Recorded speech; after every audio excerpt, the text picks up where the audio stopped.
আপনাদেরকে অনুমতি দিল রাস্তার মাঝখান গুলা, রাস্তার 3 ভাগ হকারের 1 ভাগ গাড়ির পথচারীর জন্য কোনো রাস্তা নাই। লাইসেন্স দিবেন বলেছিলাম অটোরিকশাকে, নিয়ে আসছেন হকারকে লাইসেন্স কার্ড গলায় ঝুলাই দিয়ে আমাদের রাস্তা হকারকে বিক্রি করে দিচ্ছেন। আমার আমার আমার তো জন্ম ঢাকা শহরে, আমি তো এইভাবে অটোরিকশা দেখি নাই, কেন বন্দি থাকবো? এটা কিন্তু আমার একটা প্রশ্ন। আমরা 1 লক্ষ চাঁদাবাজের কাছে কেন বন্দি থাকবো? আচ্ছা, আপনি এখানে দাঁড়িয়েছেন মানে আসলে মানে কি চাচ্ছেন, আসলে দাবি থাকে?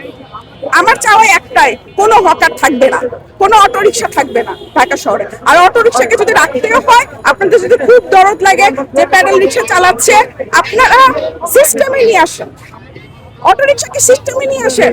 যে রাস্তায় লাইসেন্স করে চলতে হয় সেই রাস্তায় আপনাকে অটোরিকশা চালাইতে দেওয়া হবে না, এবং গাদা গাদা অটোরিকশাও চালাইতে দেওয়া হবে না।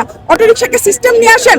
লাইসেন্স দিবেন বলেছিলাম অটোরিকশাকে, নিয়ে আসছেন হকারকে লাইসেন্স কার্ড গলায় ঝুলাই দিয়ে আমাদের রাস্তা হকারকে বিক্রি করে দিচ্ছেন। জীবন অবাক না করলে কে করবে? 28% মিল্ক ফ্যাটের অবাক করার সাথে ফ্রেশ মিল্ক পাউডার। জীবন অবাক করুক প্রতিদিন। এই তো মানে দারুণ দেখাইলো। আমি সবচেয়ে অবাক হচ্ছি, সরকার দাঁড়িয়েছে হচ্ছে ধানের শীষে, ধান ডুবে যায়, চাষি কাঁদে, সরকারের ধানের কোনো খবর নাই। তাই বলেছি সরকারকে যে আপনার এরপর থেকে ধানে আর দাঁড়াবেন না, অটোরিকশায় দাঁড়াবেন। অটোরিকশা খুবই সহজলভ্য, সবখানে পাওয়া যায় এবং ভাড়াও খুব বেশি না। অটোরিকশা তো আগেও ছিল, মানে অটোরিকশা যে এখনই বেশি না, এখন না, কে বলেছে অটোরিকশা তো আপনাকে? অনেক আগে শোনেন, আগে থেকে। না, এটা তো আপনি ভুল বললেন। আমার আমার আমার তো জন্ম ঢাকা শহরে, আমি তো এইভাবে অটোরিকশা দেখি নাই। রাত পেরো তো, সকালে তো কোর্টও খুলে না, নোটিশও হয় না। আপনারা কার কার কাছ থেকে অনুমতি নিয়ে সকাল 8টা বাজে থেকে রাস্তা সাদা করতে শুরু করলেন? সেটা তো আমার প্রশ্ন।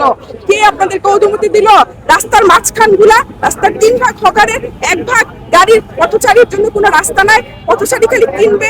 কোন ফুটওভার ব্রিজ ঢাকা শহরে মানুষ কেন ব্যবহার করে না? এই হকারদের কারণে ব্যবহার করে না। ফুটওভার ব্রিজটাই পুরাই তো হকারদের দখলে। এক সিরিয়ালে লাইন থাকে, মেয়েরা গেলেও গুতা মারে, ছেলেরা গেলেও গুতা মারে। ওরাই ব্রিজিং করে কিসের উপরে? ওভার ব্রিজের উপরে। আপনারা যাই দেখেন ফার্ম গেট, আপনারা কি দেখতে পারেন ফার্ম গেটের ওভার ব্রিজটা? ফার্ম গেটের ওভার ব্রিজটা দেখলে মনে করবেন যেটা ফার্ম গেট মার্কেট। তারপরে ইডেন কলেজের বাইরে দেখেন না, ওটার নামই তো হয়ে গেছে এই এলাকাতে ইডেন কলেজ শপিং মল।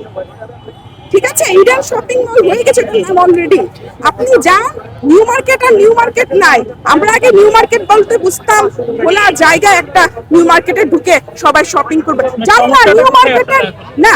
কি মনে হচ্ছে মানে সমস্যাটা কোথায়? সমস্যা 2 টাকা চাঁদার জন্য ওরা দেশের ক্ষতি করছে, জাতির ক্ষতি করছে, আমাদের ক্ষতি করছে। আমরা যারা ভোট দিই আমাদের ক্ষতি করছে শুধুমাত্র 2 টাকা চাঁদার জন্য। পুরো ঢাকাকে ডমিনেট করে 1 লাখ চাঁদাবাজ, আর ঢাকায় মানুষের সংখ্যা 3 কোটি। আমরা এই 1 লাখ চাঁদাবাজের হাতে কেন? আসলে এই চাঁদাবাজি কারা করে?